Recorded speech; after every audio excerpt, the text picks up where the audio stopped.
샬롬. 다원교회 성도 여러분, 카이로스 포도원의 김용태 성도입니다.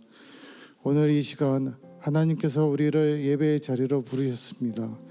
주님은 우리가 드리는 찬양과 기도뿐 아니라 우리의 삶 전체가 예배가 되기를 원하십니다. 사도 바울은 로마서 12장 1절 2절에서 이렇게 권면합니다. 너희 몸을 하나님이 기뻐하시는 거룩한 산제물로 드리라. 이는 너희가 드릴 영적 예배니라. 이제 우리의 생각과 감정 그리고 삶의 모든 계획을 주님 앞에 내려놓읍시다. 세상의 소리보다 하나님의 음성에 귀 기울이며 우리 안에서 새롭게 일하실 성령님을 기대합시다. 이 시간 마음의 문을 활짝 열고 우리의 삶으로 주님께 예배드리며 나아갑시다. 감사합니다.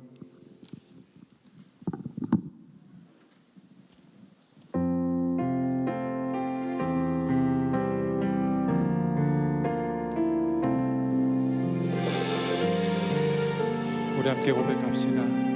나는 하나님을 예배하는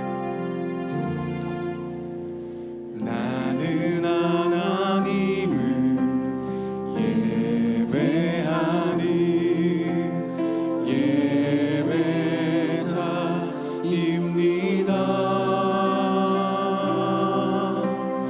내가 서 있는 곳 어디서나 하나님을 예배합니다.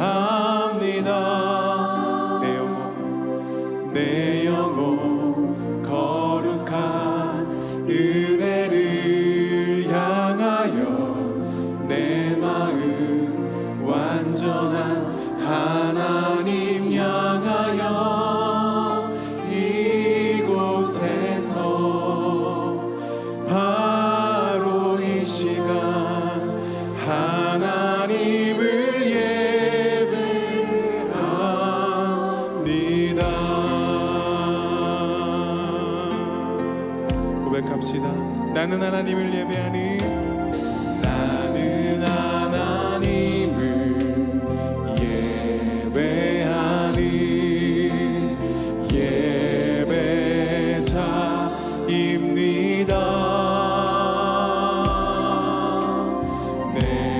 서 있는 곳 어디서나 하나님을 예배합니다. 내 영혼 거룩한 은혜를 향하여 내 마음 완전한 하나님 향하여 이곳에서 바로 이 시간 하나님을 예배함. 내 영혼 거룩한 은혜를 향하여 내 마음 완전한 하나님 향하여 이곳에서 바로 이 시간 하나님을 예배함. 내 영혼 거룩한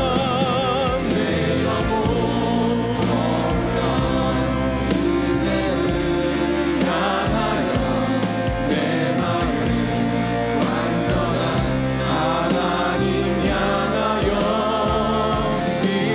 이곳에서 바로 이 시간 하나님을 예배합니다.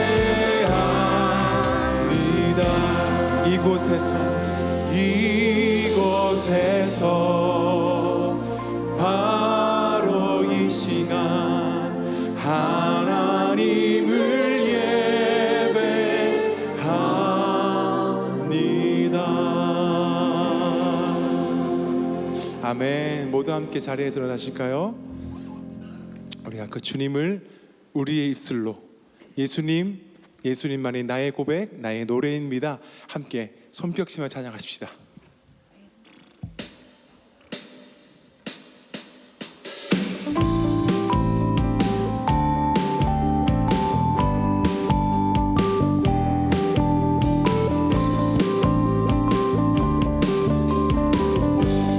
오주여 나의 마음이 오주여 나의 마음이 주께로 정해졌으니 나는 주 찬양하리라. 깨어라 깨어라 나의 영혼아 빛바와 수금 들어라. 이 새벽에 내가 찬양하리라. 멜로디 멜로디 멜로디 멜로디 예수님이 나의 노래. 예수 예수 예수 아멘. 예수님은 나의 노래 나의 노래. 우리 한 번 더. 오주여 나의 마음이 오주여 나의 마음이 주께로 정해졌으니 나는 주 찬양하여라. 깨어라 깨어라 나의 영혼아 빛바와 수금 들어라. 이 새벽에 내가 찬양하리라. 멜로디 멜로디 멜로디 멜로디 멜로디 예수님은 나의 노래. 예수 예수 예수 예수님은 나의 노래. 호산나 호산나 호산나 호산나 높은 곳에서 호산나 호산나 높은 곳에서 주의 이름 높여 다 찬양하라. 귀하신 주 나의 하나님 주님께 영광 돌리고 영광 박수 영광 왕의 왕께 영광을 영광 왕의 왕께 영광을 주의 이름 높여 다 찬양하라. 귀하신 주 나의 하나님 주님. 우리 한 번 더 선포합시다. 호산나 호산나 호산나 호산나 높은 곳에서 아멘. 호산나 호산나 높은 곳에서 주의 이름 높여 다 찬양하라. 귀하신 주 나의 하나님 주님께 영광 돌리 영광 영광 영광 왕의 왕의 영광을 영광 영광 영광 왕의 왕의 영광을 주의 이름 높여 다 찬양하라. 귀하신 주 나의 하나님 주님께 영광 돌리 주의 이름 높여 주의 이름 높여 주님만 귀하신 주 나의 하나님 주님께 영광 돌리세.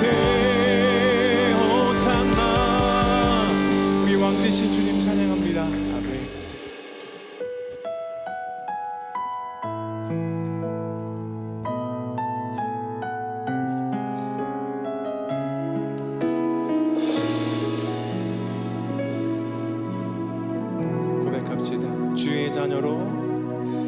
주의 자녀로 산다는 것은 불 가운데로 걸어가는 것, 그 속에 속에서 신실하게 날 지키시는 그 손길을 경험하는 것, 주의 자녀로 산다는 것은, 주의 자녀로 산다는 것은 바다 위로 걸어가는 것, 내 온몸을 덮쳐오는 폭풍 속에서 잠잠히 주 바라보는, 때론 물 가운데 휩싸일 때도, 폭풍 가운데 무너질 때도 주님 내 곁에 함께 하시네. 가장 가까이 함께 하시네. 주의 제자로 산다는 것은, 주의 제자로 산다는 것은, 나도 그들을 용납하는 것. 아멘. 주님, 나를 위해 달리신 십자가 사랑, 그 사랑으로 살아가는 것. 주의 제자로 산다는 것은, 주의 제자로 산다는 것은 주님과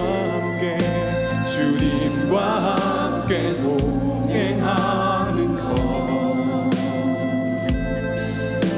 주께서 지신 십자가 기꺼이 지고 주와 함께 걸어가는 것. 때론 불 가운데 휩싸일 때도, 폭풍 가운데 무너질 때도 주님 내 곁에 함께 하시네.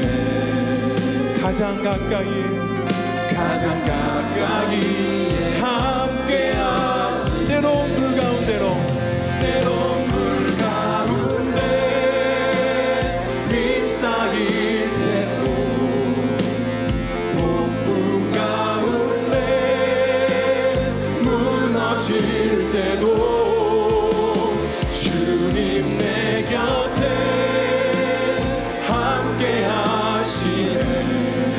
가장 가까이에 주님, 가장 가까이에 함께. 때론 불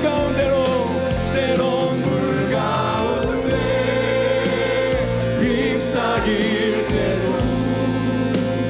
폭풍 가운데 무너질 때도 주님 내 곁에 함께 하시네.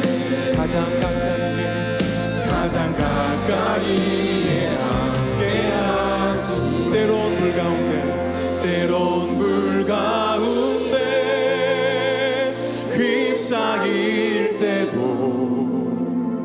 폭풍 가운데 무너질 때도 주님 내 곁에 함께 하시네. 가장 가까이에 함께 하시네.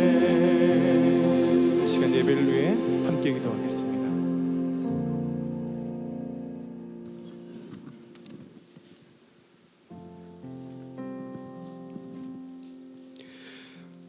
함께 기도하시겠습니다. 거룩하신 하나님, 오늘 다음 교회 모든 세대가 함께 모여 찬양하고 예배드릴 수 있게 하심에 감사드립니다. 올해 우리 교회가 마태복음의 말씀으로 마태 따라 대자적이란 목표를 세우고 날마다의 삶과 예배를 통해 제자 훈련을 게을리하지 않게 인도해 주시는 하나님을 찬양합니다. 언제나 우리와 함께 하시며 사랑으로 감싸 주시고 날마다 은혜를 베풀어 주시는 주님을 찬양합니다. 지난주 한 주간의 삶을 돌이켜보며 하나님의 인도하심과 말씀에 온전히 순종하지 못했음을 고백하며 회개합니다. 말씀을 읽고 묵상하며 예수님의 제자로 순종하겠다고 다짐하지만 삶에서는 자기중심적인 죄성에서 벗어나지 못하고 우리의 의를 구하고 자신의 만족과 영광을 위해 살고 있음을 회개합니다. 힘든 문제를 마주할 때면 그 너머에 계신 하나님을 바라보며 무릎 꿇고 기도하지 못하고 걱정하고 두려워하며 스스로 해결하여 했음을 회개합니다. 사랑의 하나님, 이렇게 스스로는 아무것도 할 수 없음에도 혼자 무엇을 하려는 우리의 윗선과 행위를 내려놓고 그리스도 안에서 하나님의 의를 구하고 영광을 찬양하도록 인도하여 주시옵소서.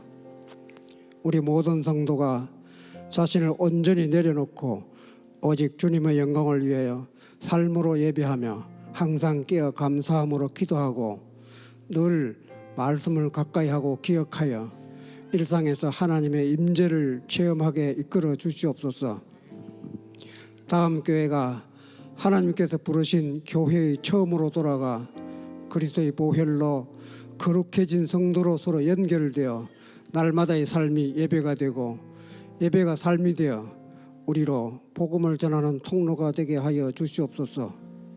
치유의 하나님, 몸과 마음이 아픈 우리 교회의 성도와 가족을 온전히 치유하여 주시옵고 관계와 경제의 어려움을 겪고 있는 성도에게 용기를 주시오며 각자 처해 있는 상황에서 날마다 올려드리는 기도 제목을 기억하여 주시옵소서. 특히 믿음으로 순종하여 원천교회의 다음 세대가 있게 하고 하나님의 부르심을 받은 남편 최영석 성도에 이어 지금도 중앙학교에서 다음 세대를 위해 헌신하는 엄유심 성도가 친정부모 두 분의 뇌출혈과 희귀암 간호로 주말마다 안동에 내려가서 하나님이 주실 치유의 손길만 바라보며 기도하고 있습니다. 온전히 치유하여 주시옵고 우리로 중보 기도가 끊이지 않게 하여 주시옵소서. 오늘 말씀을 전하는 김요셉 성도에게 성령 충만케 하셔서 말씀이 선포될 때마다 우리가 온전히 받아들여 삶이 변화하고 가정과 교회, 세상에서 충성된 제자로 살아가게 하여 주시옵소서. 우리가 받은 모든 것이 하나님으로부터 받지 않은 것이 없음을 고백하며 예물을 올려드립니다. 이 예물이 하나님의 뜻이 합당하게 사용되게 하여 주시옵소서. 한 주간 하나님께서 베푸시는 사랑과 은혜를 기억하고 십자가의 복음 안에 살아가도록 인도하여 주시기를 간절히 원하며 우리를 구원하시고 지금도 중보하고 계시는 예수 그리스도의 이름으로 기도합니다. 아멘. 지금은 봉헌 시간입니다. 모두 자리에서 일어나셔서 준비하신 예물을 드리도록 하겠습니다.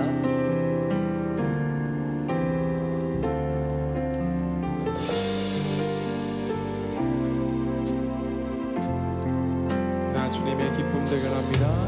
나 주님의 기쁨 되기 원하네. 내 마음을 새롭게 하소서. 새 부대가 되게 하여 주사. 주님의 빛 비추게 하소서. 겸손히 내 마음 드립니다. 겸손히 내 마음 드립니다. 나의 모든 것 받으소서. 나의 맘에 깊게 씻어 주사. 주의 길로 행하게 하소서. 내가 원하는 주님 나의 기쁨.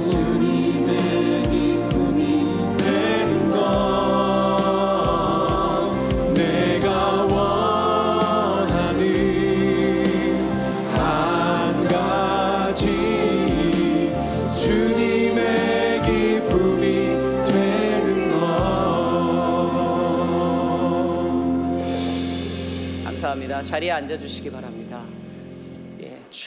처음으로 돌아가는 다음 교회, 오늘 특별히 한 달에 한 번 다음 세대와 함께 모든 세대가 하나님께 예배를 드리는 귀한 이날, 저희 다음 교회에 오신 모든 성도님들을 환영합니다. 지금 이 시간은 저희 교회 처음 방문하셨거나 오랜만에 오신 분들 저희가 환영하는 시간인데요.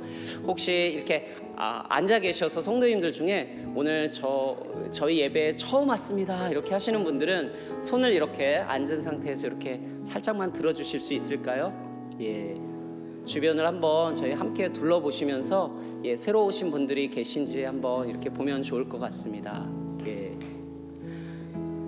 그러면요, 일단 저희 기존의 성도님들은 자리에서 일어나시고요, 오늘 처음 방문하신 분들은 자리에 앉아 계시면 저희가 또 환영의 인사를 하도록 하겠습니다.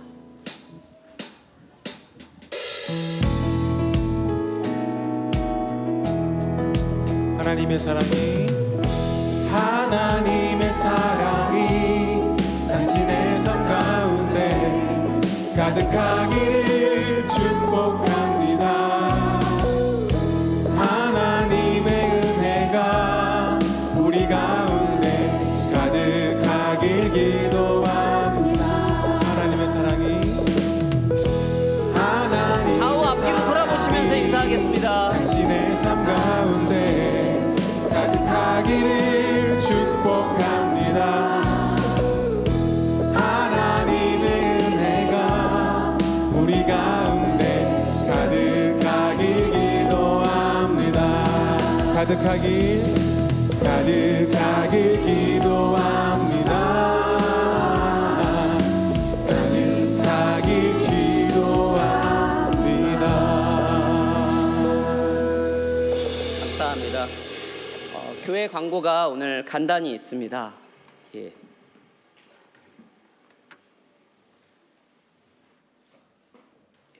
현재 믿음 2셈과 소망 1셈에서 저희 G2G 교사가 필요로 하고 있습니다. 오늘 이렇게 공지 들으시고 기도하시면서 또 마음에 하나님께서 또 이렇게 부르심을 주시는 분들은 지체 없이 G2G 교사로 지원해 주시기를 부탁드리겠습니다. 오늘 세 가족 소개하실 가정이 두 가정이 계십니다. 스크린에 띄워주시고요.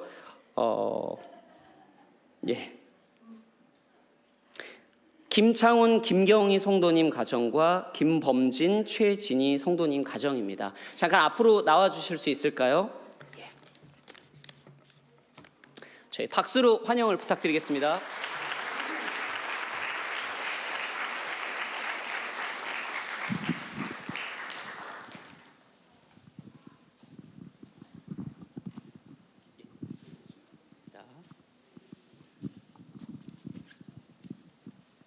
간단하게 소개 부탁드릴게요. 안녕하세요. 저희 가정은 결혼한 지 8년 5개월 된 가정이고요. 아이가 저희 가정에 5년 만에 찾아왔습니다. 저희는 딩크족은 아니었고 아이가 참 하나님께서 잘 허락하지 않으셨는데 그 5년의 과정을 돌이켜보니 저희가 동거인에서 진정한 가정으로 거듭났던 시간이었고요. 그리고 나서 또 오랜 기간 둘째 아이가 찾아오지 않아서 오래 기다리면서 기도하고 있었는데 저희가 원래 서울에 살다가 여기 수원에 온 지 딱 19년에 왔으니까 6년이 됐습니다. 6년 동안 여기 와서 교회에 정착을 못해서 여기저기 등록도 하고 새가족 인사도 참 여러 번 하고 여기도 거쳐가는 곳이 될지 사실 살짝 헷갈리긴 하는데 참 신기하게도 원천교회를 제가 모르고 있었어요. 계속 모르고 있는데 제가 오랫동안 극동방송 전파 선교사였고 제가 가장 존경하는 또 목회자님이 김효세 성도님 참 좋겠지만 김장한 목사님이셨고 그랬는데 어떻게 원천교회를 모르다가 이제 저희 아이 교육 때문에 어떻게 할까 고민하다가 정말 우연찮게 갑자기 어느 날 여기 수원 기독중학교를 알게 됐고 그래서 급하게 이번 주에는 한번 원천교회를 가보자 해가지고 그렇게 오게 됐었는데요. 너무 신기하게도 그때 처음 출석하고 나서 그 다음 주에 저희 가정이 3년 5개월 만에 둘째 아이 임신 소식을 듣게 되었습니다. 그래서 너무 기쁘고 하나님께 영광 올려드리고요. 어쩌면 이것이 저희한테 여러 가지 사연이 있고 이야기겠지만 짧게 소개하라고 하시니까 길게 못하겠고 듣고 싶으시면 나중에 저희 포도원을 오시면은 들을 수 있을 것 같습니다. 그래서 저희처럼 난임 가정이 있을 수도 있고 또 저희처럼 이렇게 다음 세대를 키우는 가정이 아마 저희랑 같이 포도원이 되게 될 텐데 좋은 가정을 만나게 됐으면 좋겠고요. 앞으로도 저희가 이곳에 잘 정착해서 좋은 분들과 함께 우리 하나님께 영광 올려드리는 그런 삶 살아갈 수 있기를 기대하면서 인사 마치겠습니다. 감사합니다. 안녕하세요. 반갑습니다. 저희는 케냐에서 온 성도들이고요. 2018년에 케냐 키자베 지역에서 그 아프리카 선교사님 자녀들을 케어하고 돌봐주는 그런 일을 하다가 올해 막내가 건강에 이슈가 있어가지고 부득이하게 오게 되었습니다. 저의 이름은 김창훈이고요. 그다음에 너 이름 뭐? 김노아. 예, 이제 노아가 막내고요. 사춘기를 보내고 있기 때문에 주한이 그다음에 한결이 그다음에 김경희 아내입니다. 먼저 이곳에 이렇게 인도해 주신 하나님께 감사와 찬양을 드리고 저희들이 9월 첫째 주인가 거의 교회 왔거든요. 근데 새가족부를 통해서 저희가 잘 정착하고 교회도 알게 되고 또 교회와 가정과 학교가 연계하여서 통전적인 신앙 교육을 할 수 있는 그 현장을 볼 수 있는 은혜를 주신 거 정말 감사합니다. 제 아내에게 바톤을 넘기겠습니다. 안녕하세요. 3개월 전만 해도 저희가 한국에 있을 거라고는 정말 생각을 못하고 있었는데 그것도 또 한국에 와서 저희의 연고지도 아니고 한 번도 방문해보지 않았던 수원으로 인도하시는 하나님의 계획이 분명히 있을 거라고 생각을 하고 또 이 원천교회를 통해서 하나님을 어떻게 만나고 하나님의 뜻이 어디에 있는지 저희가 알아가는 그런 시간이 되었으면 좋겠습니다. 잠시만 계시고요. 목사님 잠깐 나오셔서 한 가정씩 예. 드릴게요. 드릴게요. 예, 우리 책을 누가 제일 좋아해요? 아빠가 좋아하는데 엄마가 좋아하는데 그다음에 너한테 줄게. 노아야 이거 아파트에다 붙이세요. 네. 예. 박수로 환영 부탁드리겠습니다. 감사합니다. 예, 고맙습니다. 예. 저희 그리고 오늘 예배에서 좀 특별한 순서가 있는데요. 저희 원천교회 계속 다니신 분들은 성도님들은 아시겠지만 저희가 이렇게 교회 예배 때 수료식이나 이런 거 이렇게 앞에 나오셔서 시상하고 이런 걸 정말 안 하는 교회입니다. 근데 오늘 특별하게 성도님들과 함께 나누고 또 축복하고 축하할 일이라고 이렇게 생각이 되어서 이렇게 저희가 오늘 수료식을 진행하게 되었는데요. 저희가 교회에서 제자 훈련을 이렇게 실시하였습니다. 예, 제자 훈련은 1단계와 2단계가 오리엔테이션을 포함해서 각 10주 과정으로 진행이 되었는데요. 이번 학기에 총 20명, 38명의 성도님들이 이 과정을 수료하게 되었습니다. 그래서 오늘 간단하게 수료식을 진행하도록 하겠습니다. 명단 넘겨주시면 여성도 제자 훈련으로 1단계 복음 중심 3을 10주 진행하였고 18분이 수료를 하게 되었습니다. 넘겨주십시오. 남성도 제자 훈련으로 1단계 수료자가 11명 이렇게 수료를 하게 되었습니다. 그리고 남성도 제자훈련 2단계, 1단계 복음 중심 삶을 마치신 분들이 10주 과정을 또 9분 이렇게 마치시게 되었습니다. 그래서 이에 저희가 간단하게 목사님께 수료를 시상을 좀 부탁드리려고 하는데요. 수료자 대표로 신현우 성도님, 앞으로 제가 말씀을 미리 못 드렸는데 죄송합니다. 그래서 하도록 하겠습니다. 제일 나이가 많아서 그러시는 것 같아요. 아니면 제일 멀리서 제자 훈련하기 위해서 부천에서 매일 저녁 늦게 식사도 못 하시고 제자 훈련 과정을 마치셨습니다. 우리 신현우 성도님이 대표로 받지만 이번에 제자 훈련 수료하신 모든 우리 분들이 잠깐 일어나실까요? 여러분들 옆에서 보실 수 있게 다 일어나 주세요. 예. 자, 일어나 주시고요. 박수로 한번 환영해 주시고요. 제가 우리 대표로 우리 모든 분들에게 드려야 되지만 우리 신현우 성도님께 드립니다. 다음 교회 신현우. 이 사람은 복음 중심적 제자의 삶 과정을 성실하게 참여하고 마쳤기에 제자 삼는 제자로 임명합니다. 2025년 11월 2일 원천 침례교회 김요셉 목사. 박수로 환영해 주세요. 감사합니다. 네. 펜 하나 준비됐습니다. 감사합니다. 네, 감사합니다.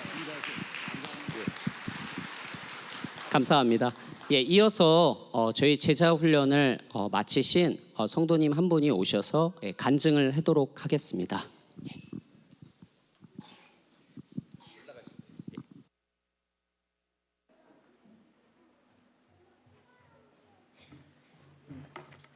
안녕하세요. 저는 미따포도원을 섬기는 안미미입니다. 처음에 복음 중심의 삶이라는 제자훈련 책 제목을 들었을 때 저에게는 조금 거창하게 느껴졌습니다. 복음을 빼고는 믿음을 설명할 수 없다는 것을 알면서도 언제부턴가 일상에서 복음을 살아내기보단 복음이란 지식을 마음 한켠에 고이 모셔두기만 했기 때문입니다. 그런 저에게 하나님께서 10주 동안 제자 훈련을 할 수 있는 모든 상황과 여건을 예비해 주셨습니다. 약 2달 반의 시간 동안 아이들을 육아하면서 복음 중심의 삶으로 제 믿음을 돌아볼 수 있도록 모멘텀을 주신 것 자체가 하나님의 은혜였음을 고백합니다. 진정으로 저보다 저를 더 잘 아시는 주님이십니다. 제 삶 가운데 지금 이 시즌에 제자 훈련을 허락하신 것이 하나님의 계획 가운데 우연은 없음을 깨닫게 하셨고, 과연 주님께서는 나에게 말씀하시고자 하는 것이 무엇일까 하는 기대감을 주셨습니다. 소그룹 제자 훈련을 통해 말씀을 깊이 묵상하고 주어진 질문들에 적극적으로 생각하고 답하며 제 삶 속에서 말씀을 반추하는 10주를 보냈습니다. 하나님께서는 제 마음을 흔들어 깨우시고 복음이 제 삶 전반으로 스며들게 하셨습니다. 소그룹 지체들과 함께 나누면서 각자의 삶에서 역사하시는 하나님, 각자의 씨름과 기도 제목들, 그리고 절묘한 타이밍에 서로의 입술을 통해 저에게 필요했던 지혜를 발견하면서 복음이 단순한 지식이 아닌 살아 움직이는 진리임을 경험했습니다. 사실 세상적으로 심지어 교회 안에서도 표면적으로 드러나는 도덕성과 가시적인 언행으로 인해 제 마음의 중심과 방향과 의도를 면밀히 들여다보기가 어려웠습니다. 그래서인지 그러한 겉모습 때문에 저의 의로움이 점점 커져서 제 속성을 착각하며 살았는지도 모릅니다. 그러나 제자 훈련을 하며 저는 제 본색을 마주했습니다. 제 마음 깊숙한 의도와 마음이 향한 곳을 바라보았습니다. 예수님을 믿는다고 하면서도 신앙생활 가운데 여전히 제 힘으로 착하게 살려 했고, 행위를 통해 하나님께, 사실은 사람들로부터 인정받으려 했습니다. 그러한 저의 위선과 율법의 틀 안에서 종노릇하며 제 공로를 세우려 했던 교만을 보게 하시고, 저의 시선이 하나님보다 사람들에게 맞춰져 있어 십자가가 축소된 삶을 살고 있음을 보게 하셨습니다. 심장을 살피며 폐부를 시험하시는 하나님 앞에서 마치 제가 십자가를 짊어진다 생각한 것의 진실은 눈덩이처럼 커진 자아를 끌고 가느라 힘겨워했던 것이었습니다. 이런 저의 죄성과 반대로 하나님은 그분의 거룩하신 사랑을 말씀으로 다시 깨닫게 하셨습니다. 제 죄의 대가로 제 2손과 제 2발이 못 박혔어야 했던 그 십자가의 자리에서 아무 죄 없는 어린 양 예수님께서 못 박히셨습니다. 제가 하나님께 죄를 지었음에도 제게 먼저 다가와 주시고 손 내밀어 주시며 믿음의 길로 인도하여 주신 하나님의 완전한 사랑에 다시 감격하게 하셨습니다. 그리고 자꾸 그런 생각이 들고 의문이 들었습니다. 하나님, 도대체 제가 무엇이기에 저에게 이렇게 하시나요? 라는 질문에 주님은 너는 내 아들 예수를 십자가에 못 박을 만큼 내가 사랑하는 딸이다. 내가 널 죄와 율법으로부터 자유케 하였고 믿음으로 의로움을 얻은 넌 내 사랑하는 자녀다. 세상은 알 수 없는 나의 거룩함과 의로움에 너도 동참하지 않을래? 라고 말씀해 주시는 하나님의 그 거룩하신 사랑에 저는 반응하지 않을 수 없었습니다. 세상의 어떤 신이 인간을 자기의 형상대로 만들고 그 신성한 성품에 참여하도록 초대할 수 있을까요?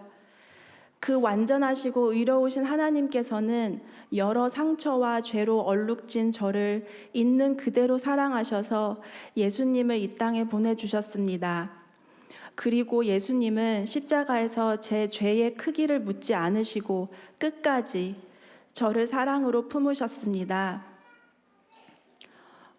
그러다가 문득 남편과의 다툼, 자녀들을 대하는 저의 태도 속에 그들을 소유하고자 하는 저의 욕구로 인한 마음의 우상과 죄를 보게 하셨습니다.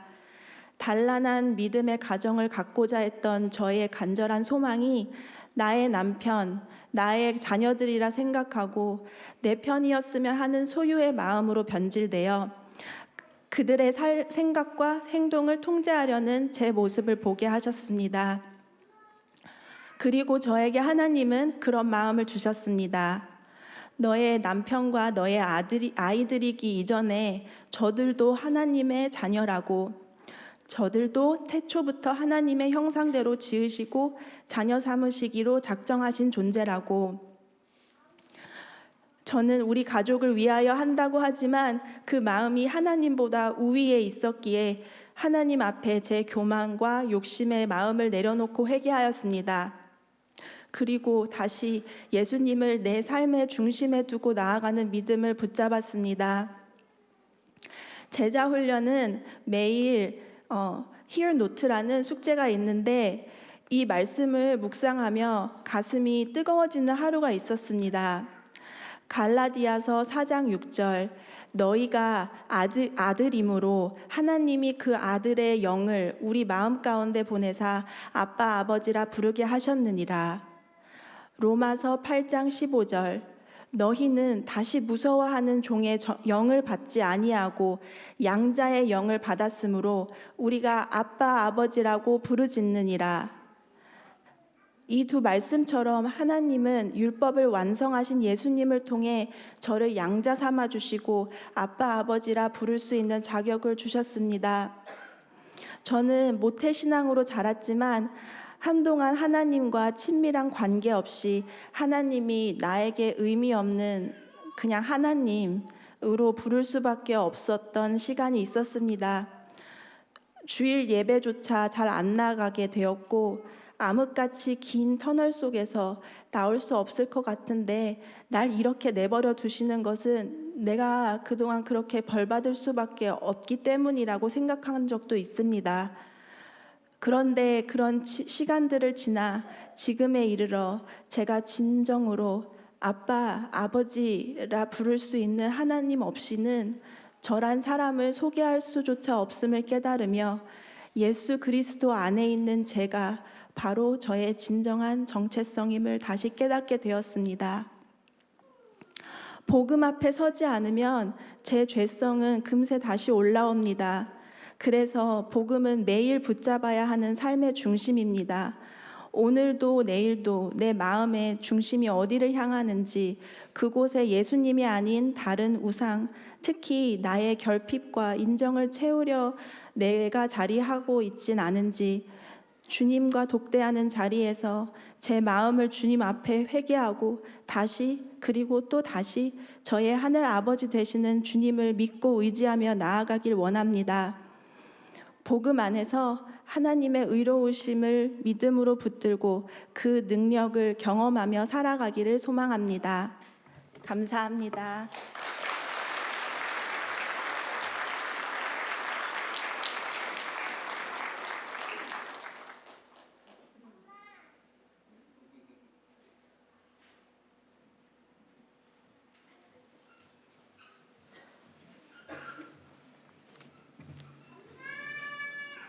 오늘 우리에게 주신 하나님 말씀은 마태복음 20장 20절에서 28절 말씀입니다. 한 절씩 교독하고 마지막 28절은 함께 봉독하겠습니다. 그때 세베대 아들의 어머니가 그 아들들을 데리고 예수께 와서 절하며 무엇을 구하니?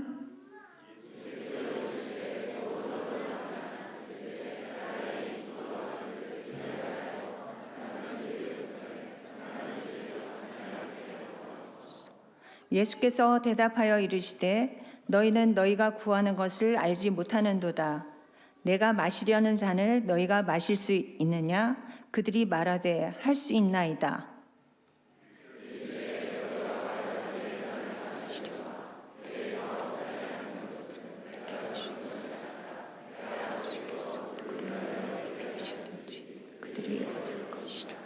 열 제자가 듣고 그 두 형제에 대하여 분이 여기거늘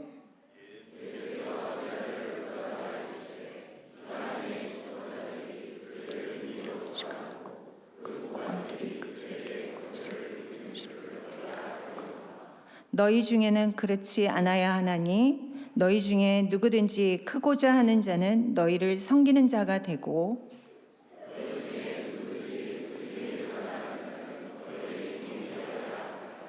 함께 하겠습니다. 인자가 온 것은 섬기려 하려 도리어 섬기려 하고 자기 목숨을 많은 사람의 대속물로 주려 함이니라. 아멘.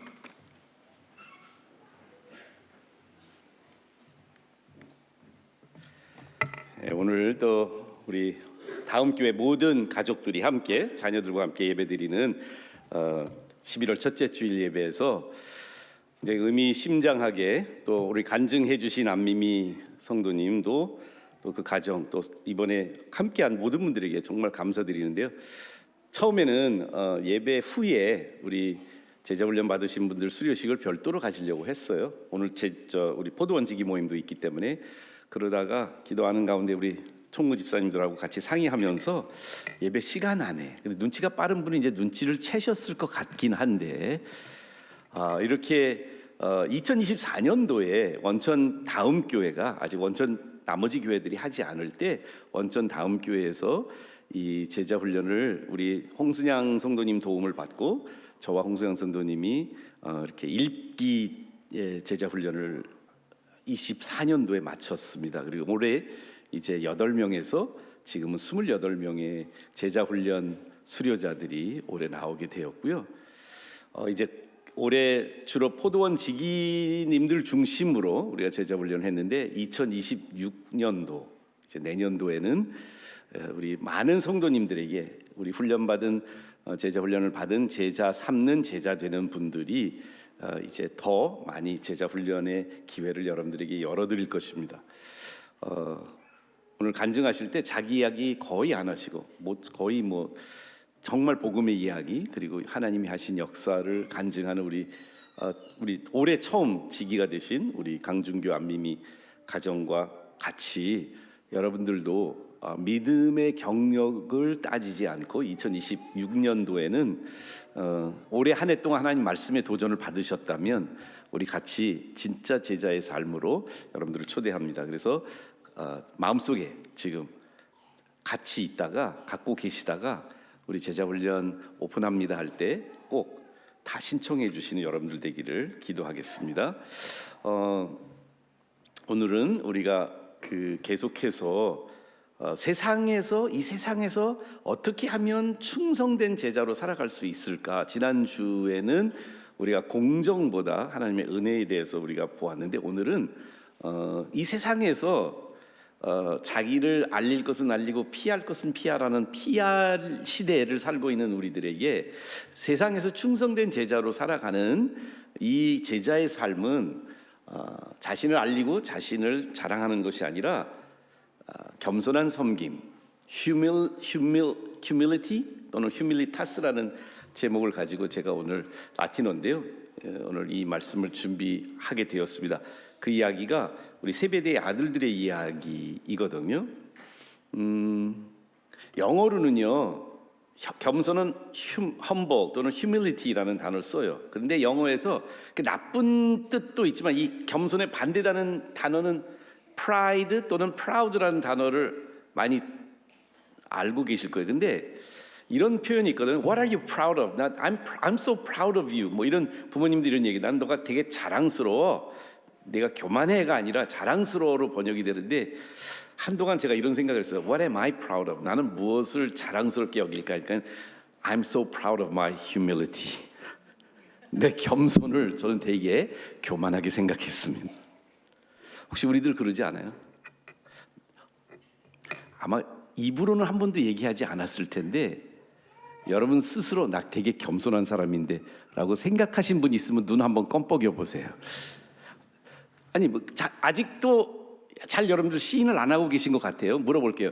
여러분들 부부 관계 중에 누가 더 겸손하세요? 자기 자신 아니세요? 아내가 많이 껌뻑이네요. 배우자의 교만은 보여요? 아니 우리 가족에서 내가 제일 겸손한 것 같아 라고 You're so proud of being so humble in your family. 그렇죠? 가정에서 제일 겸손하게 느껴지지 않으세요? 제가 예, 그게 필요한 예, 감사합니다. 겸손하게 갖다 주셔서 감사합니다. 우리는 우리의 교만을, 우리의 자기 중심성을, 우리의 자기에게 포커스되는 것을 평소에 잘 알지 못하고 살아갑니다. 오늘 이야기, 오늘 본문 이야기에 세베대의 두 아들들이요. 영어로는 Sons of Thunder, 우레의 아들이라고 예수님이 별명까지 지어주셨어요. 얼마나 요란하게 제자로 예수님 따라다녔는지 우레 같은 소리, 우레 같은 박수 받고 이렇게 살아갔던 제자들이 아니었는지 모르겠어요. 이 두 제자들 또 그 어머니까지 동원이 돼서 예수님한테 와서 간구합니다. 예수님이 하나님의 나라에 임하고 영광이 임하실 때 내 아들 한 명은 오른쪽에 한 명은 왼쪽에 예수님의 최측근으로 만들어주세요. 엄마가 교만하고 엄마가 자녀들이 얼마나 프라우드했는지를 생각하는 엄마였는지 아니면 아들들이 그랬는지 오늘 이야기 속에서 그게 잘 밝혀질지 모르지만 둘 다 그랬던 것 같아요. 이 말씀을 준비하고 있는데 주중에 기사 하나를 읽었어요. 근데 이 기사를 읽으면서 참 저는 이 말씀을 준비하고 있는데 참 대단히 자기 중심적이다라고 생각한 황당한 기사를 읽게 되었습니다. 오늘 중국에서 일어난 일이고요. 실제로 일어난 일이고요. 실제 이야기인데 장기 매매를 계약 결혼으로 위장을 해서 장기 매매를 했던 사건의 이야기입니다. 장기 매매는 선진국만 법을 엄격하게 제재하는 것이 아니라 중국 같은 사회주의 국가에서도 굉장히 엄하게 제재하게 됩니다. 필요한 장기를 구하려고 한 자매가 산시성 출신의 여성 24세 여성인 왕샤오라는 여성이 신장 이식을 받지 않으면 1년밖에 살 수 없다는 의사의 시한부 판정을 받게 됩니다. 요독증이라는 질병을 가진 우리 여기 신장 전문가가 있어서 제가 혹시 잘못 말했으면 나중에 교정해 주세요. 번데기 앞에서 주름 잡는 느낌입니다. 근데 친척 중에 적합한 기증자가 없자 이 자매 왕샤오라는 24살짜리 자매는 파격적인 선택을 하게 됩니다. 자기와 함께 환자였던 다른 환자의 제안을 받아서 암 지원 단체에 결혼 광고를 올립니다. 그녀는 그 결혼할 대상자를 찾는데 어떻게 찾았냐면 지금 말기암 환자 중에서 이제 곧 죽게 될 거니까 세상을 떠난 후에 신증을 기증받을 수 있도록 자신과 계약으로 결혼을 해줄 말기암 환자 남성을 찾았습니다. 왕 씨는 광고에 이렇게 올렸답니다. 결혼 후에도 최선을 다해 돌아가실 때까지 당신을 돌보겠습니다. 용서해 주세요. 저는 그냥 살고 싶을 뿐입니다. 며칠 후 왕샤오의 이 광고를 본 한 남자 27살짜리 위젠핑 씨가 답장을 썼습니다. 그의 혈액형은 왕 씨와 일치했습니다. 위 씨는 골수종이라는 암, 저희 어머님이 앓고 계신 암인데요. 골수종 암으로 투병 중에 있었는데 여러 번 재발한 상태였습니다. 한때는 사업 관리자였던 어머니도 세상을 떠났고 아버지는 이 아들 위젠핑 씨의 치료를 위해서 자기 집까지 파는, 그런데 아무 어떤 약을 써도 이제 더 이상 이 골수종 암을 고칠 수 없는 마지막 상황까지 온 위젠핑 씨는 이 이야기에 자기 귀가 솔깃했던 것 같았습니다. 2013년 7월 두 사람은 아무도 알리지 않고 혼인신고를 했습니다.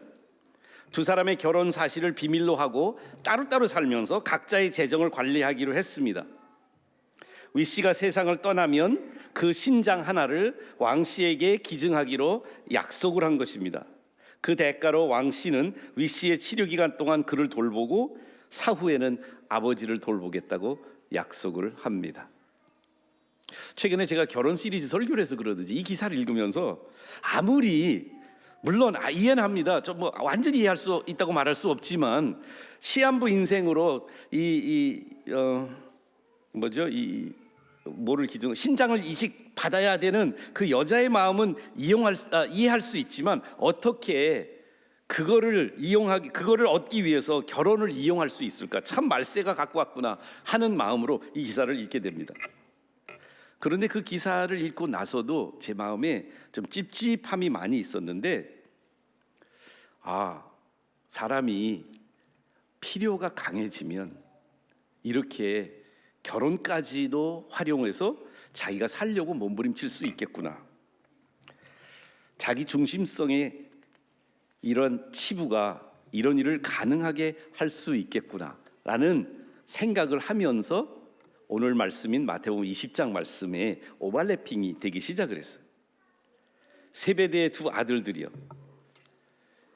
그들은 예수님께 와서 간구합니다. 근데 오늘 마태복음과 마가복음 두 말씀을 여러분들한테 비교하도록 이렇게 스크린에 띄워드린 이유가 있는데요. 이 정중하게 예수님 찾아옵니다. 마태복음 20장 20절에는 세베대의 아들 어머니가 아들들을 데리고 와서 예수님께 절하며 구했다고 말하고 있습니다. 그런데 마가복음은 그냥 어머니를 배제하고 야고보와 요한이 주께 와서 선생님 무엇이든지 우리가 구하는 바를 우리에게 주시기를 원합니다 라고 서두에 이렇게 말을 꺼내요. 제가 이 마가복음을 읽으면서 이런 생각을 해요. 가끔 가다가 우리 아버님만큼은 아니지만 우리 오늘 처음 오신 우리 김범진 성도님이 저보다 우리 아버님 좋아한다고 해서 조금 기분이 나빴는데, 그래도 우리 아버님만큼은 아니지만 저도 가끔 부탁을 받을 때가 있어요. 근데 전화하는 분이 부탁하는 용건이나 내용을 밝히지 않은 채 만나고 싶다고만 그래요. 그래서 제 마음속에 그냥 전화로 얘기하시죠. 뭐 굳이 만나서 얘기까지 바쁘신데 그냥 오실 필요 없어요. 그런데 아주 한사코 이야기를 안 하고 안 꺼내고 꼭 만나서 얘기하겠다고 하는 사람들일수록 좀 부탁을 드려드리기 어려운 부탁이 많아요. 그리고 부탁하는 사람도 굉장히 부탁하면 안 된다는 것을 알면서도 만나서 부탁하려고 해요. 예수님한테 찾아와서 저 부탁드릴 게 있는데 하고 용건을 얘기하지 않아요. 예수님이 굳이 말할 수밖에 없어요. 무엇을 주기를 원하냐? What do you want? 뭘 원해? 라고 예수님 물어보세요. 저는 이런 생각을 합니다. 이렇게 정중하게 어머니까지 대동해서 절을 하면서 예수님께 간절히 구하고 있는 그들의 간구는 무엇이었을까요? 자기 내면에 있는 욕망을 포장한 간구가 아니었는가 생각합니다. 한마디로 복음서를 취합해 보면 야고보와 요한은 매우 야망이 큰 사람들이었습니다. 사실 이들이 부탁을 안 해도요, 예수님이 정권을 잡으면, 예수님이 왕으로 군림하시면, 메시아로 예수님이 파워를 얻으시면요, 예수님 측근의 3인방 중에 베드로를 빼놓고는 야고보 요한이었어요. 예수님이 제일 먼저 불렀던 두 제자는 안드레의 전도를 받아서 베드로가 예수님 앞에 오거든요. 베드로 안드레 형제입니다. 제일 먼저 불렀던 건 베드로하고 안드레예요. 안드레가 더 먼저 예수님 만났어요. 근데 예수님의 3인방 측근에 이 베드로와 안드레와 같이 어부로 동네에서 같이 살았던 야고보 요한 형제, 베드로와 안드레 형제와 야고보 요한 형제 중에 안드레는 제일 먼저 부르심을 받았음에도 불구하고 예수님의 3인방에 못 끼게 됩니다. 변화산 올라가실 때 안드레 안 올라가고요, 베드로, 야고보, 요한만 데려갑니다. 겟세마네 동산에서 예수님이 십자가에 돌아가시기 전에 제자들과 함께 겟세마네 동산 가서 기도하면서 제자들한테 너희들도 깨서 기도하라 이렇게 두시고 조금 더 이동하셔서 예수님이 같이 기도하기 위해서 세 사람을 뽑았는데 베드로와 야고보와 요한이었어요. 1위는 아니어도 베드로가 항상 대장 역할을 했으니까 그래도 2위, 3위로는 야고보, 요한이 있습니다. 이미 그들은 예수님의 측근 중에 측근이었습니다. 그리고 그들이 이 원하는 건 뭐였냐면 예수님이 이제 메시아가 돼서 이제 드디어 예루살렘으로 올라가고 있는데 예수님이 정권을 잡으면 2위, 3위에서 1위, 2위로 바꿔달라는 것이었어요.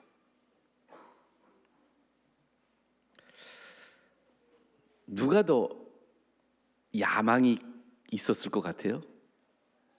엄마였을까요? 두 아들들이었을까요? 마태는 우리한테 엄마가 데리고 왔다고 이야기합니다. 모르겠어요. 제가 보니까 우리 이 야고보 세베대의 아들들, 세베대의 아내죠. 이 세베대의 아내 굉장히 한국 엄마 같아. 우리 아내가 그렇게 무서운 사람이 아니에요. 되게 이렇게 부드럽고 따뜻한 여자인데 내가 우리 아내가 돌변하는 경우를 목격합니다. 언제냐면 애들이 문제가 생길 때는 엄마가 되게 무서운 여자가 되더라고요. 우리 한국 엄마들 많이 그러지 않을까요? 유대인 엄마들과 한국인 엄마들의 공통점이 있는 것 같아요. 한 유대인 엄마가 쌍둥이를 데리고 유모차를 끌고 가고 있었대요. 누가 이 아이 이름이 뭐냐고 물으니까 얘는 의사가 될 벤자민, 얘는 변호사가 될 야곱이에요. 이렇게 얘기했대요. 야심이 많죠. 오늘 우리들 안에 자녀들과 함께 우리 안에 대물림되고 있는 게 있어요. 부모님들로부터 흘러내려온 게 있어요. 그게 뭐냐면 We're so proud that we're humble. 우리는 얼마나 우리가 이렇게 신앙생활 잘하는 겸손한 사람들인지 교만해 하고 있는 우리들의 모습이 아닐까 생각합니다. 사실 조금 더 말씀을 드리고 싶은데요, 이 엄마가 누구였냐면 이름은 살로메예요. 우리가 어떻게 알 수 있냐면 이 성경 복음서에 보면 여기저기 흩어져 있는 정보를 모으면 퍼즐 맞히시면 신학자들이 많은 주석들이 거의 확정적으로 얘기합니다. 이 세베대의 아내는 살로메였고요. 이 살로메는 누구였냐면 예수님이 십자가에 매달리실 때에 그 마태와 마가복음을 보면 거기에 여자들이 주로 있었어요. 막달라 마리아, 야고보와 요셉의 어머니 마리아가 있었고 세베대의 아들들의 어머니가 있었다고 마태는 얘기하고 있는데 마가는 그 어머니가 이름이 살로메라고 이야기를 합니다. 복음서의 다른 클루들을 다 모아보면 하나 알 수 있는 게 있는데요, 이 살로메가 누구였냐면 예수님의 이모였어요. 그러니까 마리아의 여동생으로 신학자들은 많이 이야기하고 있습니다. 그러니까 여러분들 한번 생각해 보세요. 야고보 요한의 생각이었는지 살로메의 생각이었는지 잘 모르겠어요. 그런데 예수님을 설득하려고 이모까지 동원해가지고 자기를 오른편 왼편에 앉혀달라고 지금 부탁하고 있는 이 야고보와 요한의 모습을 한번 보시기를 바랍니다. 근데 이 말씀을 읽으면서 인맥을 동원해서 자신들의 간절한 소원, 간절한 마음을 요구했던 이들의 요구를 한번 보면 둘 다 똑같은 한 통속이었을 거라고 생각을 하는데, 이들의 간구하는 것이 얼마나 예수님의 지금 상황하고 간극이 큰지 여러분들 한번 우리가 본문을 조금만 더 확대해서 본다면 이 20절 말씀의 이 상황, 이 사건이 일어나기 직전에, 바로 직전에 마태복음 20장 17절을 이렇게 말, 예수께서 예루살렘에 올라가려고 하실 때 12 제자들을 따로 데리시고 길 가면서 예루살렘 올라가시면 마지막 예루살렘 가는 길에서 보라, 우리가 예루살렘으로 올라간, 예수님이 하시는 말씀이에요. 인자가 대제사장들과 서기관들에게 넘겨지고 그들이 죽이기로 결의할 것이고 이방인들에게 넘겨주어, 로마인 병정들에게 넘겨주어 그를 조롱하며 채찍질하며 십자가에 못 박히게 할 것이나 나는 제3일에 살아날 거라고 예수님 말씀하세요. 지금 예수님이 마침, 그리고 마태나 마가나 똑같이 이 이야기를 하신 직후에 이 사건의 이야기를 기록하고 있습니다. 예루살렘에 올라가셔서 그 제자들 뿐이 아니라 전 인류의 죄를 위해서 예수님이 이제 십자가에 죽을 것을 예견하고 계시는 그 상황 속에서 지금 예수님이 이제 예루살렘으로 가는 그 마당 속에 이 두 제자들의 간구는 정말 어처없는 간구가 아닌지 모르겠습니다. 우리가 우리 자신들에게 이렇게 꽂혀 있을 때는요, When we're so focused on ourselves, 우리한테 너무 이렇게 포커스하고 있을 때 예수님의 상황이 뭔지를 전혀 아랑곳하지 않고 있어요. 그들이 기도로 간구로 포장된 이 포장된 욕망은 야고보서는 우리에게 이렇게 말합니다. 그 이야기하기 전에 이들이 이야기를 하는데 그것만이 아니었어요. 이들이 이야기를 그렇게 한 것을 오늘 본문의 24절에는 이렇게 말합니다. 10 제자가, 이 두 제자들이 엄마까지 동원을 해서 예수님 측근이 되려고 자신들의 정권의 어떤 그 올라타기를 하려고 하는 이 모습을 보고 10 제자가 듣고 두 형제에 대해 분이 여겼다고 이야기를 합니다. 과연 이 10 제자의 분노, 이 10 제자가 지금 이렇게 화난 모습이 이 나머지 야고보와 요한이 가지고 있었던 겸손하지 못하고 예수님 마음 아랑곳하지 않아서 예수님의 마음으로 그들이 분을 샀을까요? 아니요. 이 두 제자들의 이 야심찬 욕망을 바라보는 10 제자들의 마음속에 분노는 어디서 나왔을 것 같아요? 자신들도 똑같은 생각하고 있었다는 것이 반증되고 있어요. 예수님이 그 다음 말씀을 보면 이방인들의 집권자들이 임의로 주관하고 고관들에게 권세를 부리는 그 마음의 자세들을 12명이 다 가지고 있었던 거예요. 이 10 제자들의 화나는 모습의 이 감정의 표현을 이 마태복음과 마가복음에 기록을 하고 있는데, 이 기록 속에 우리가 발견할 수 있는 건 뭐냐면 그들이 가지고 있었던 거는 똑같은 마음이었겠는데 단순히 자기네가 선수를 빼앗긴 것에 대한 아차 싶었던 그들의 마음 속에서 분노가 나온 것이죠. 우리 주변에 있는 사람들을 향한 우리들의 비판의 마음을 한번 돌아보세요. Our critical spirit, 우리가 비판하는 마음을 가지고 다른 사람들을 바라보는 것을 보면 대부분 어떤 줄 아세요? 저도 비판하는 마음을 가질 때 가만히 보면 그 비판하는 마음은 어디서 나오냐면, 내가 누구가 거짓말한다고 비판할 때 주로 내가 거짓말하는 사람이 다른 사람이 거짓말하는 거 잘 알아요. 잘난 척하는 사람은 밉죠. 내가 잘난 척하는 마음이 있는 사람이 잘난 척한 사람들의 죄성을 보고 분개할 수 있는 것입니다.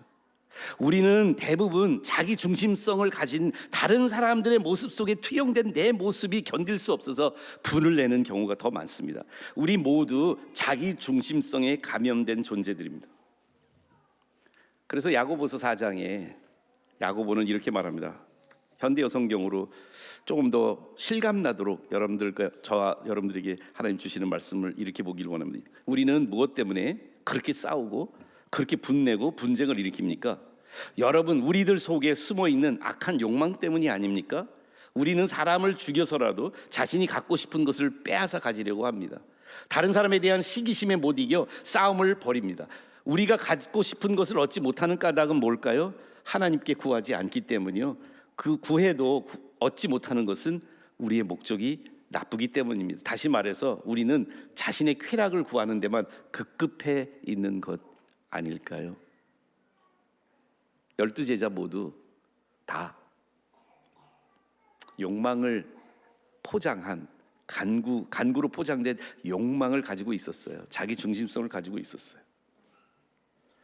예수님이 이런 말씀하시거든요.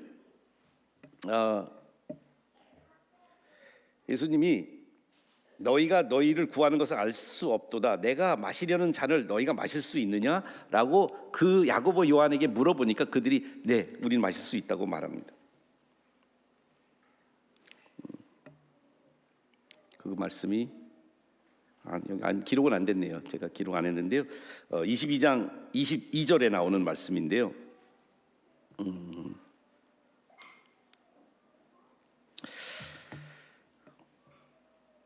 단순히 그들의 욕망만 이 간구에서 나타나는 게 아니에요. 욕망의 예수님이 대답은 너희가 구하는 걸 알지 못하고 있어. You don't know what you're asking for.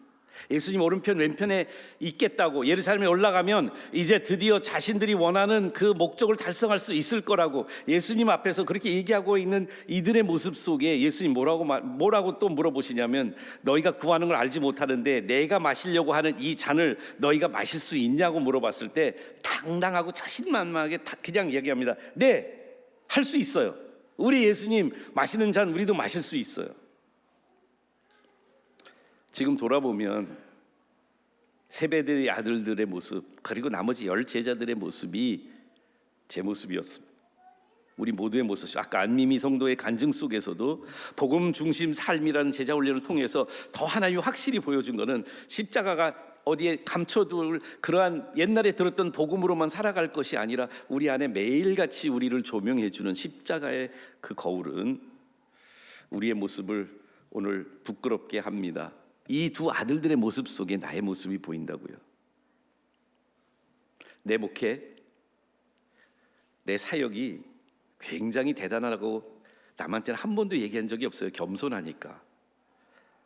그런데 마음속에는 엄청나게 대단하다고 저 자신을 생각한 적이 많았습니다. 남들과는 좀 다른 학교를 세웠다고, 보통 미션 스쿨과는 차원이 다른 특별한 기독교 학교가 중앙기독학교라고 굉장히 자부심을 가지며 오랫동안 단순히 생활한 게 아니라 강의도 많이 했습니다. 원천교회는 매우 탈권위적이고 굉장히 공동체 중심적이고 초대교회와 제일 닮은 교회라고 자화자찬을 하며 우리 사역에 대해서 지방의 목사님들한테도 많이 소개하고 나누기도 했습니다. 자신만만하게 목회하고 남들의 부족한 모습들, 교회에 가서 집회할 때마다 부족한 모습들을 그 교회에서 발견할 때 비판하는 마음을 가졌습니다. 오늘 말씀을 묵상하는 가운데 제자들과 똑같은 내 영적인 심보를 보게 되었습니다. I'm so proud of my humility. 난 할 수 있을 거라고, 나는 잘하고 있다고, 나는 지금 다른 사람보다 낫다고, 이런 생각이 우리들 안에 지금 만연되어 있는 바이러스가 아닐까요? 한편으로 조금 두렵습니다. 제자 훈련을 마치고 나면 우리들 안에 차별화된 영성을 가지고 있다는 생각이 들 수도 있기 때문에 오늘 이 말씀을 하나님이 일부러 우리를 위해서 준비해 주신 것 같아요. 근데요, 이 말씀 속에 대부분의 성경이나 주석이나 설교들을 제가 많이 들었는데 거의 다 야고보 요한을 비판하거든요. 근데 반전이 있어요. 반전을 간구할 때가 너무 많았어요. 그 반전이 뭔지 한번 보여드릴게요. 예수님이 이 두 제자가 예수님한테 얼토당토하지 않게 자기의 욕망을 이게 약간 얄팍하게 포장을 해서 이 오른쪽 왼쪽에 앉혀달라고 말하면서 자신들은 예수님 마시는 잔을 마실 수 있을 거라고 당당하게 얘기하는데요, 예수님이 이렇게 대답하세요. 23절이에요. 함께 읽을까요? 23절만 시작. 이르시되 너희가 과연 내 잔을 마시려니와 내 좌우편에 앉는 것은 내가 주는 것이 아니라 내 아버지께서 누구를 위하여 예비하셨든지 그들이 얻을 것이다. 예수님 뭐라고 말씀하세요? 아세요? 이들이 자신들의 힘으로는 도저히 겸손하게 예수님의 십자가를 지고 예수님을 따르는 제자가 될 수가 없는 걸 아세요. 그런데 예언적으로 말씀하세요. 너희들이 내 잔을 마시게 될 거야. 어떻게 마시게 됐을까요? 복음서에 우리는 압니다. 예수님 십자가에 못 박혔을 때 오른쪽 왼쪽에 야고보 요한이 매달리지 않고요, 두 강도가 매달렸어요. 심지어 야고보 요한은 다 도망간 사람들이에요. 자기가 죽을까 봐. 근데 저 두 번째 구절을 잘 보세요. 사도행전에 가서 사도행전 12장에 그때 헤로드 왕이 손을 들어 교회 중에 몇 사람을 해하려 하여 요한의 형제 야고보를 칼로 죽이니, 12사도 중에 첫 번째 순교한 사도는 야고보였습니다. 예수님의 십자가의 길을 예수님이 돌아가시고 예수님이 부활하시고 그들을 갈릴리 바다에서 만나서 너희는 땅 끝까지 가서 내 증인이 되라고 말씀하셨을 때 헤롯의 손에 의해서 제일 먼저 순교를 당한 예수님과 똑같은 길을 간 사람이 야고보예요. 그리고 그의 동생 요한은 가장 12사도 중에 마지막까지 살아 있었지만 받모스 섬에 귀향을 가면서 우리 신약 성경의 5권의 책을 쓴 예수님의 제자 요한으로 인생을 마감합니다. 로마 형제에 의해서 귀양 생활을 하며 순교하게 되는 이 제자들의 첫 번째 순교자와 마지막 순교자가 되었던 야고보와 요한은 예수님의 마신 그 잔을 마시게 됩니다. 왜 가능했을까요? 무엇이 이 12사도들의 그 뻔뻔한 야망 섞인 욕망의 마음을 예수님과 똑같은 잔을 마시고 예수님이 가신 그 길을 가도록 인도했을까요? 행간을 읽어보면 그들이 자신을 사랑한 자기중심성에서부터 십자가의 복음을 통해서 자신들이 얼마나 예수님의 사랑을 받았는지를 깨닫는 순간 예수님처럼 자기 목숨을 모든 사람을 위해서 자기 중심성을 비우고 예수님을 따를 수 있는 그 길은요, 자신들의 능력이나 생각이나 자신들의 영성의 경지에 도달했기 때문에 일어난 게 아니고요, 예수님이 나를 위해서 십자가에서 하신 그 사랑을 깊이 깨닫는 순간 반전의 은혜가 일어났어요. 사실 서두의 한 이야기가 저의 관심을 끌었던 이유가 단순히 장기를 얻기 위해서 계약 결혼한 것에 대한 분노 때문만은 아니었어요. 그 스토리에 나머지 이야기가 있거든요. The rest of the story가 있어요. 자기의 생존을 위해서 그렇게 계약으로 말기암 환자와 가짜 결혼을 했던 우리 왕샤오라는 여성과 위젠핑이라는 형제가 관계가 바뀌기 시작을 합니다. 그들은 매일 소통하고 건강과 삶에 대한 최신 소식을 서로 공유하기 시작을 했습니다. 왕 씨의 장난기 넘친 성격은 종종 위 씨를 웃게 했고요, 그녀의 낙관적인 태도는 위 씨의 기분을 좋게 만들기 시작을 했습니다. 그는 위 씨를 위해 국을 끓이기 시작을 했습니다. 위 씨는 모든 치료의 과정에 함께 동행합니다. 이제 위 씨가 죽으면 그 간을 이제 왕 씨가 받게 되는데, 위 씨의 골수 이식을 하면 살 수 있다는 이야기를 듣고 왕 씨는 골수 이식 비용을 마련해 주기 위해서 거리 가판대에서 꽃을 만들어 팔기 시작합니다.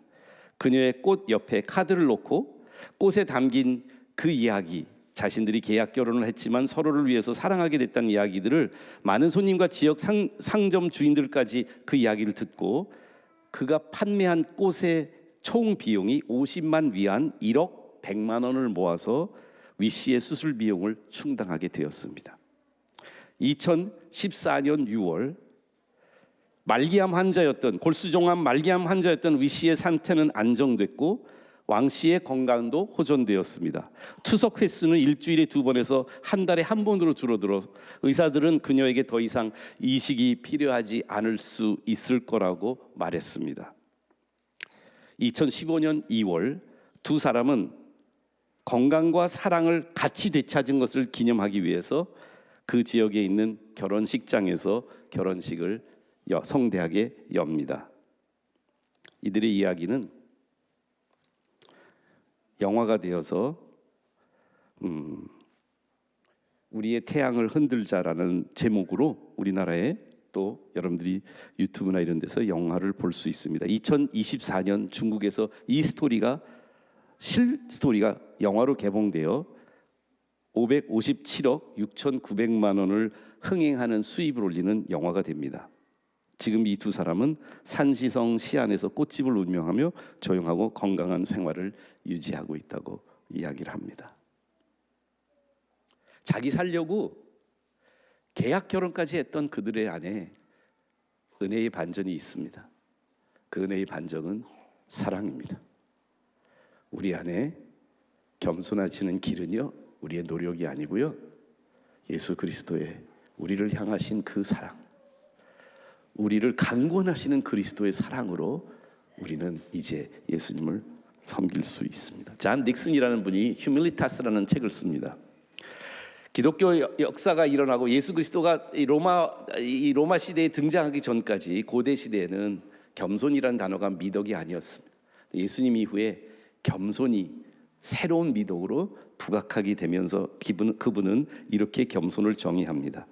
겸손한 섬김은, 휴밀리티는 자신보다 타인의 유익을 위해 자신의 지위를 포기하고 자원을 활용하고 영향력을 사용하려고 하는 고귀한 선택이다. 그 고귀한 선택을 우리가 따르는 주님이 우리를 위해서 먼저 하셨기 때문에 우리도 그분의 발자취로 섬김을 향한 부르심에 지금 여러분과 제가 응답하기를 기도합니다. 다 같이 기도하시겠습니다.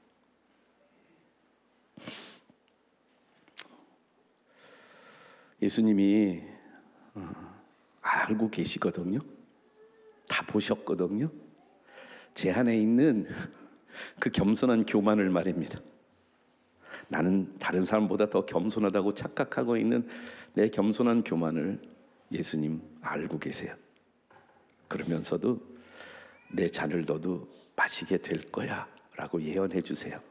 왜냐하면 우리를 그런 사랑으로 우리의 마음을 바꿔놓으실 자신이 예수님에게 있으시기 때문인 것 같습니다. 오늘 예수님의 그 복음의 사랑을 경험하신 분들, 이제 예수님의 그 예언대로 진짜 예수님의 길을 걷는 제자가 될 줄 믿습니다. 주님, 하나님의 부르심에는 후회가 없음을 믿습니다.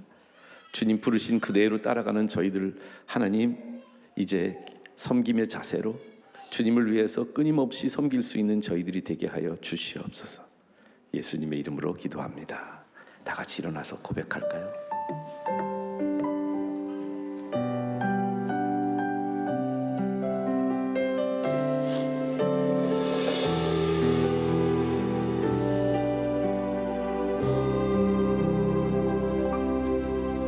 하나님의 부르심에는 후회하심이 없네.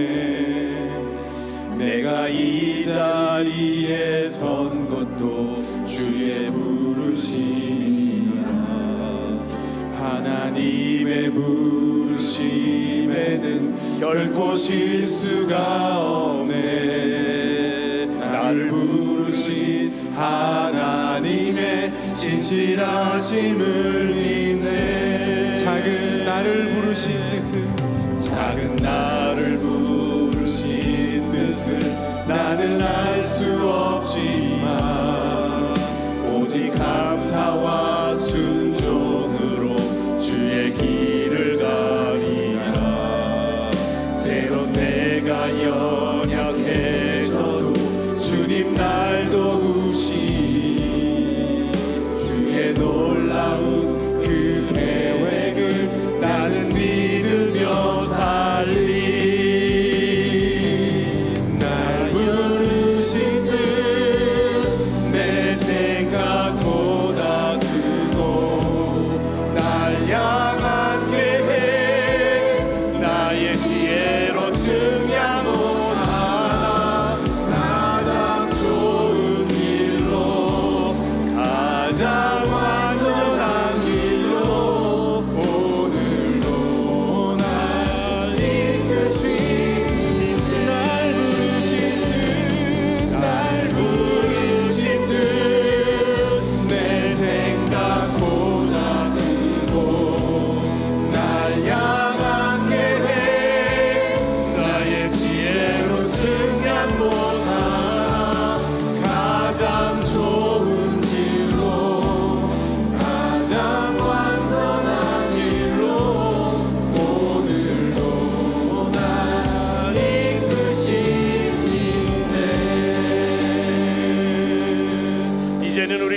예수 그리스도의 지극히 크신 은혜, 하나님 아버지의 무한하신 사랑, 성령님의 감동 감화하심이 참으로 예수님의 발자취를 따라서 우리도 죽기까지 섬기며 겸손한 삶으로 예수님을 따라가는 귀한 제자 되기로 결심하는 모든 권속들 머리 위에 지금부터 영원히 함께 하시기를 축원하옵나이다.